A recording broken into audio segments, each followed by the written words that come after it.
Center today. Yet another interesting conversation the Counseling Center is presenting us with: single or living a single life. My guest in studio, Miss Princella Amakwano, a counselor with the Counseling Center here in UCC, and Miss Anna Lovina Kofi, also a counselor with the Counseling Center here in UCC, to help us with the conversation. But you are at liberty to get interactive with us. Share your thoughts with us. 0275 14 49 49 0595 7438 66. These are our engagement lines. Just feel free and get interactive with us. Good morning, ladies. Good morning.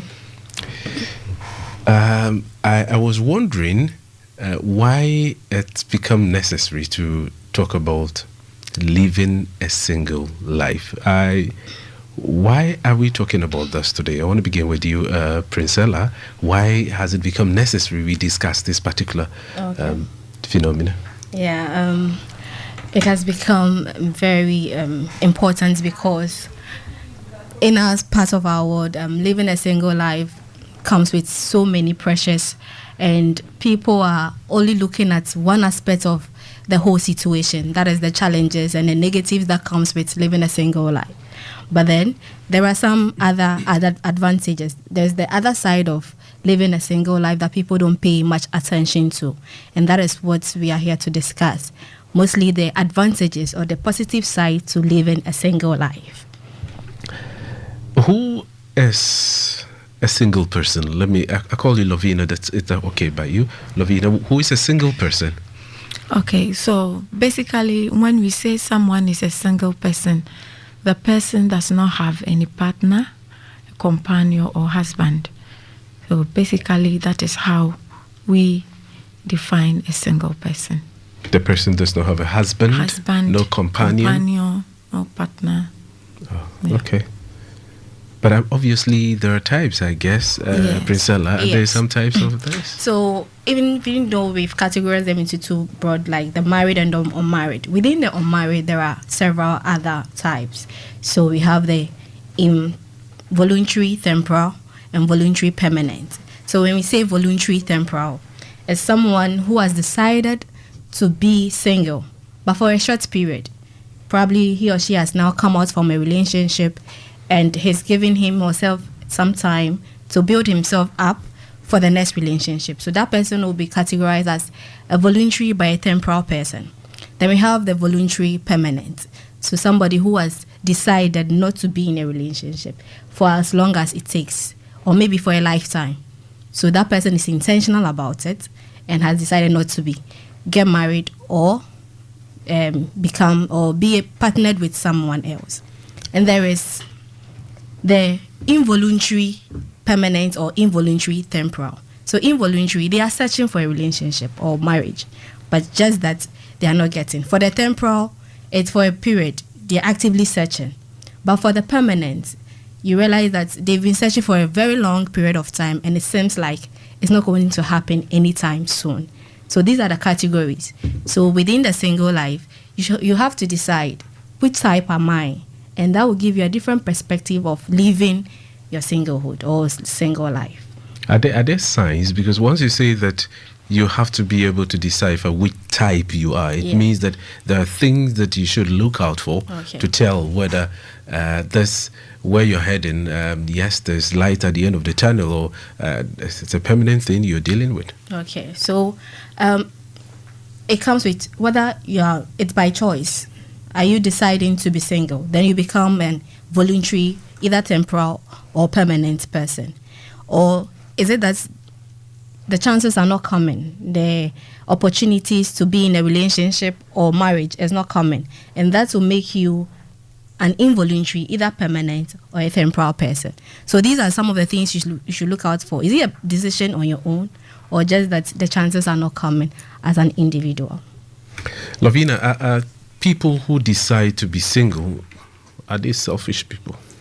No, not really. They are not selfish. Because there's somebody out there who wants to clinch, and so if you don't want to partner nobody, then you're being selfish. Not really. Not that the person is being selfish. Like from what Princella was saying, like if you are able to know why you want to remain single, there are other things that people might think, oh, I want to have this one accomplished first before I move on to that. So if the person is in that level, that does not mean the person is selfish. So I don't see it to be a selfishness. And yes, Priscilla. And some people have gone through a terrible experience with their previous relationship or marriage. And it's out of these experiences that they are making this decision. So now, you can't say that they are being selfish. You should understand them from their viewpoint to make that conclusion. And so how do they get out of that? Because which category would they fall under? Is it temporal, voluntary, or temporal, involuntary? Or so it depends. So basically it could be a voluntary, either temporal or permanent. So if you decide maybe I'm giving myself 5 years, you become a temporal person. But when you've not put a time or a deadline to it, you become a voluntary but permanent person. So let's get it clear. You can have somebody who is married, yet single. Yes. Maybe by virtue of distance, the person can spend like a whole year, wouldn't see or feel the partner with a husband or wife. Yes. Can we classify that individual as single? Lovina? Yes, that person is living a single life, but he's not a single person.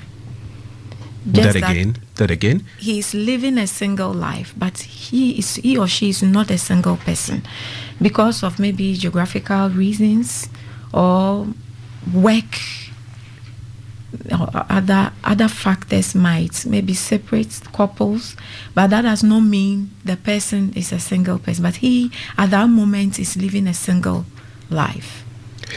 0275 14 49 49 0595 7438 We're talking about living a single life. You're at liberty to get interactive with us. This ATL FM 100.5. Share your thoughts with us on these platforms, both XMS and WhatsApp. My guest, Miss Princella Mokono, she's a counselor with the Counseling Center here in UCC, and Miss Anna Lovina Kofi, or let me just say Mrs. Anna Lovina Dakwa, counselor with the Counseling Center here in your University of Competitive Choice. Share your thoughts with us.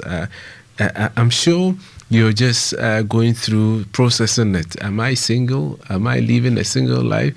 Am I dealing with a permanent situation? Is it a personal decision? What am I doing to myself? You can drop your questions here, and these very fine resource persons will help us address these concerns. Let me come back to you, Lovina. And are there factors that influence singlehood? Yes. Share with us. So we have people that they are single for life because of religious reasons.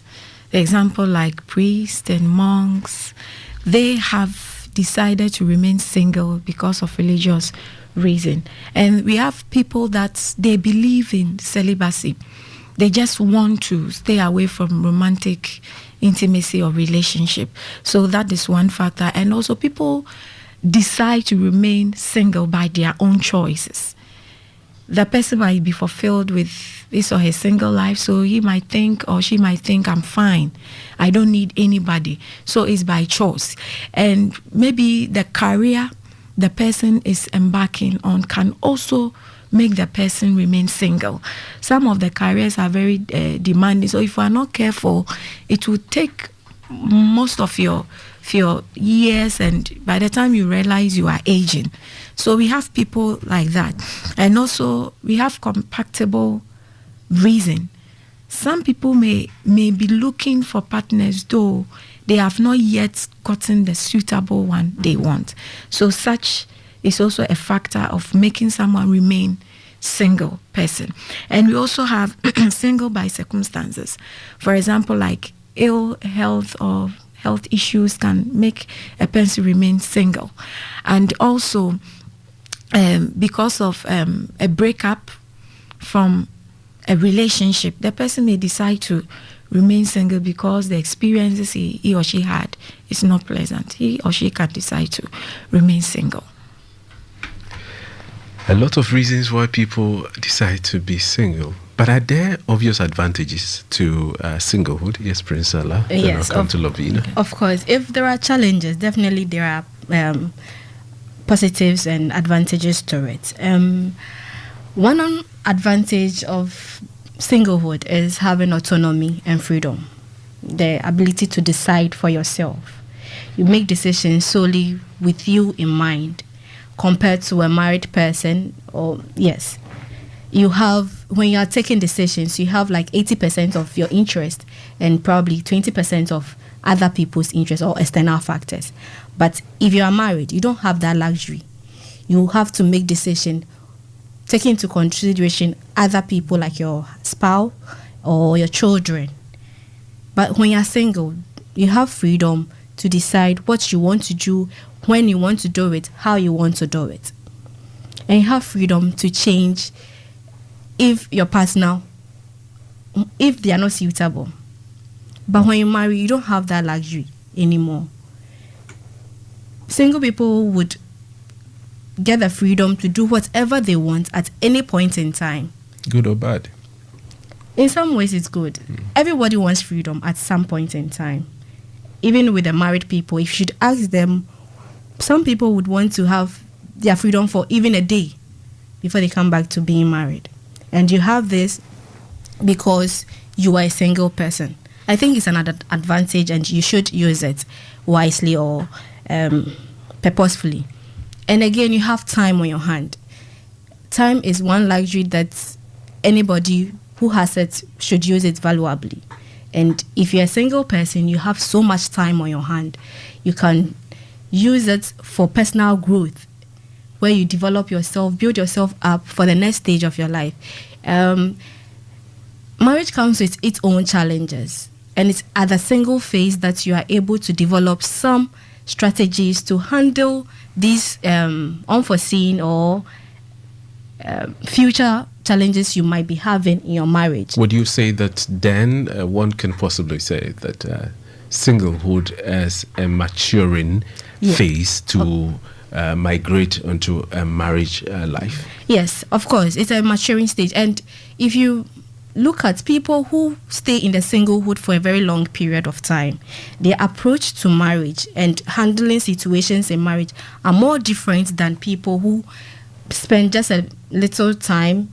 When they became of age, they just jump into marriage. Then that means that you don't just have to survive singlehood, you have to be deliberate about it. Yes, you have to live it. Take the opportunities, like the time available to you, your freedom, and enjoy the positive that comes with it. You have to be intentional about enjoying your single life, or else you transition into the next phase with so many regrets. And people get married and now they want to be single. They want to live like single people just because when they were single, they didn't really explore this stage, enjoy all the opportunities that came with it, like pursuing their career, education, furthering their education at one point in time, building skills or making them more self-sufficient before moving to the next stage. So they move to the next stage with so many regrets and unfinished businesses to handle. Let me come to you, Lovina, just to add bits to some of the to add to the advantages of living a single life. You look at you'll be free from stresses from relationship. Like we have relationship stresses, you are free from that. You are not in any relationship, so there's nothing like somebody has broken my heart or something. You are free from all those stresses. And also, you are able to develop yourself, just as you said. You get time to further your education. You develop your career, whatever you want to become, so that you become more equipped before moving on. And also you have... Sometimes you get partners who are very, very supportive and they're able to help you. Sometimes you need money to be able to further your education and all that. And a singlehood may not help you. You need somebody who will provide some financial assistance. Yes, and all that. It's very true. But if you are not careful, you would allow this situation to make you make a hasty decision, which later in life can affect your marriage. So, for example, I want to further my education. It's very expensive. And because of that, I have to rush myself into marriage. No, the marriage is not coming. We are looking at you living single, what you can do for yourself. So the marriage is not coming. Let me develop myself. Let me find something doing.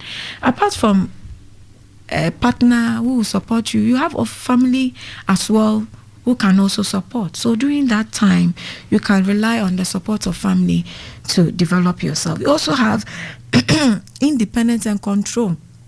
For example, like taking vacations, doing what is fulfilling to you.